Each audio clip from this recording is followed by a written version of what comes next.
L'édifice du centre est rempli de gravures et de sculptures. Elles renvoient toutes à des moments marquants de l'histoire du Canada. Ici, dans le Palais de la Confédération, des motifs complexes recouvrent presque tous les espaces. Représentant des symboles du Canada, sa flore et sa faune, et les armoiries de chaque province et territoire. Dans le foyer de la Chambre des communes, on peut voir une série de sculptures intitulées à juste titre « L'histoire du Canada ». Elles illustrent les différentes étapes du développement de notre pays. Elles racontent l'histoire du Canada, sociale, politique et économique. La plupart des sculptures de l'édifice du centre ont besoin d'être restaurées. Ici, on voit que certaines ont été endommagées par des fuites d'eau. Lorsque l'architecte John Pearson a conçu le bâtiment, il a délibérément laissé des milliers de blocs de pierre non sculptés. Il souhaitait que les générations futures de sculpteurs ajoutent leurs propres histoires sur les pierres de l'édifice du centre, pour illustrer l'histoire du Canada au fur et à mesure de son évolution. Et depuis près d'un siècle, c'est exactement ce qui s'est passé. Chaque génération de sculpteurs laisse sa propre empreinte. Il reste maintenant 180 blocs non taillés. Le sculpteur du Dominion du Canada supervise l'entretien de toutes les sculptures de la cité parlementaire. Il ou elle est aussi chargé de créer de nouvelles pièces. 6 personnes ont occupé cette fonction depuis sa création officielle en 1936. Voici John Philip Smith. Il est le 6e sculpteur du Dominion du Canada. Pendant la restauration de l'édifice du centre, il est chargé de superviser l'entretien de toutes les œuvres sculpturales, y compris toutes les nouvelles sculptures.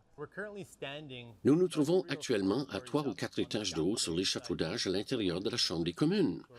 Nous sommes donc tout près de la ligne du toit, ou plutôt du plafond. Et ici, tout en haut, avant qu'elle ne se transforme en plafond, il y a une corniche qui s'étend tout autour de la chambre. C'est un bel exemple de blocs non taillés. Voici donc quelques-uns des blocs originaux qui n'ont pas été sculptés à l'époque et qui font partie de la suite du programme de sculpture. Ils font partie des 180 blocs.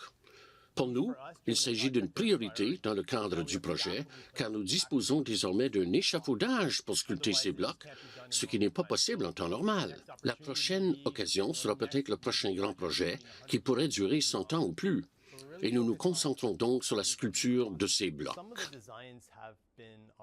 Certains dessins ont déjà été réservés pour certaines de ces pièces, mais cela ne veut pas dire qu'ils sont déjà figés ou gravés dans la pierre. Ce sont donc des discussions que nous avons avec les partenaires, le Sénat et la Chambre des communes, qui travaillent en étroite collaboration avec les conservateurs du projet. Ensuite, c'est aux parlementaires de décider ce qui sera finalement gravé.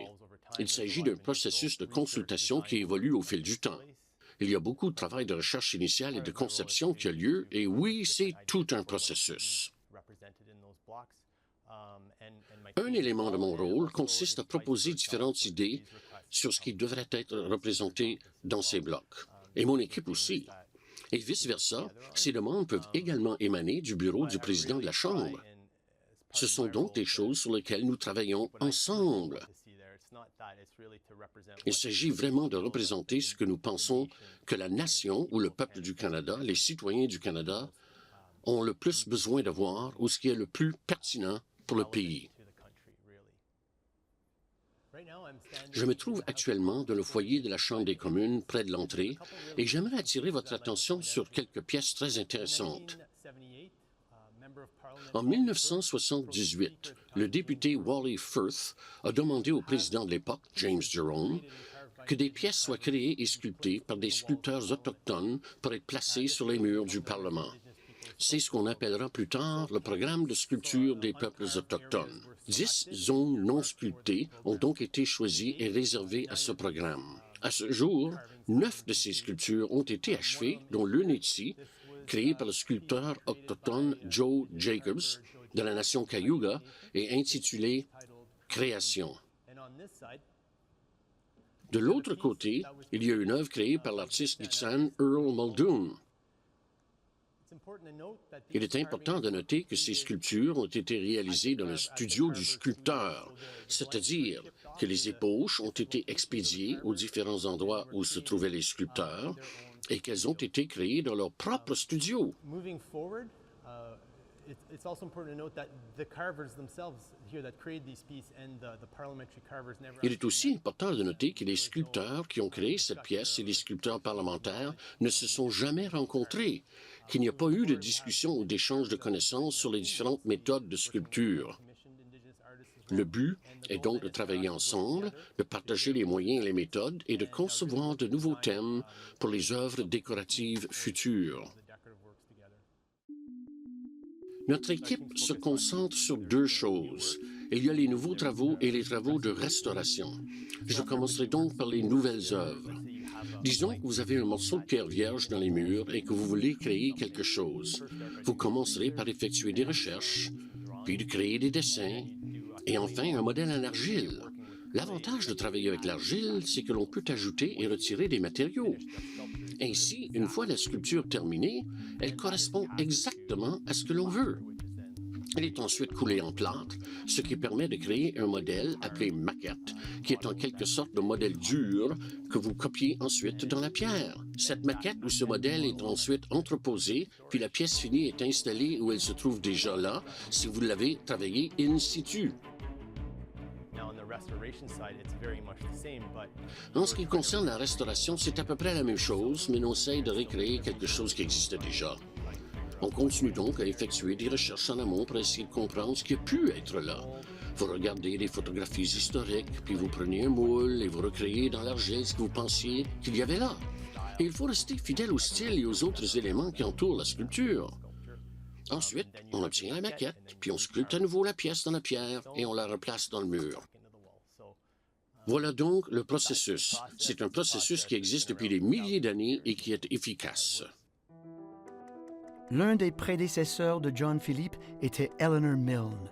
Elle fut le troisième sculpteur du Dominion du Canada et occupa ce poste pendant plus de 3 décennies. Elle est très connue parce qu'elle a réalisé certaines des séries les plus connues, soit la série sur l'acte de l'Amérique du Nord britannique et la série sur l'histoire du Canada. Ce sont les séries sculptées les plus importantes du bâtiment. Elle a eu une très longue carrière à titre de sculpteur du Dominion et disposait d'une merveilleuse équipe de sculpteurs. Et elle avait une touche très intéressante. Sa formation n'était pas tellement axée sur la sculpture architecturale en pierre, mais elle venait d'un milieu contemporain, ce qui lui a permis d'ajouter un style différent. Son travail s'inscrivait toujours dans ce que l'on pourrait appeler le style gothique, mais elle en a repoussé les limites pour en faire quelque chose de complètement nouveau et qui lui ressemblait aussi complètement. Il est donc très intéressant de voir son travail et la manière dont elle l'a réalisé. Le legs de Madame Milne est visible dans tout le bâtiment, y compris dans le foyer du Sénat. John Philip et son équipe travaillent à la création d'une nouvelle sculpture pour cet espace. Une sculpture en l'honneur des 70 ans de règne de la reine Élisabeth II.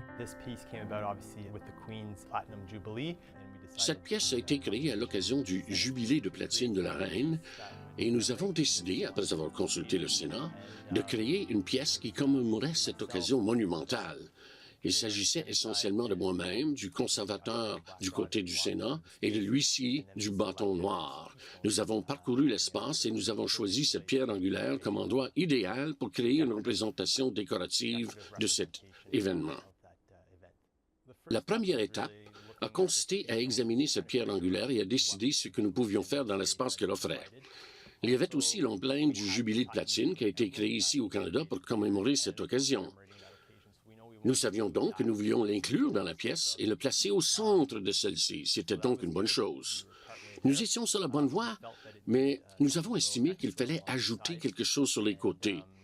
La suggestion du côté du Sénat était d'ajouter du feuillage.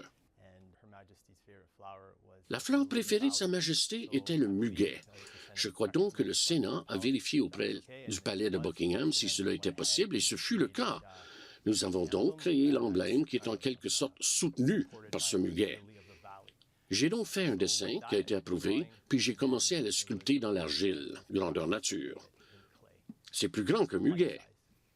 Le muguet, c'est une petite fleur, mais là encore, étant donné son emplacement, nous voulions nous assurer qu'elle soit aussi lisible que possible. Et c'est quelque chose de très important lorsqu'il s'agit de sculpture architecturale, la lisibilité. C'est ainsi que le projet a vu le jour. Nous avons maintenant un modèle et nous espérons pouvoir commencer à le sculpter assez rapidement.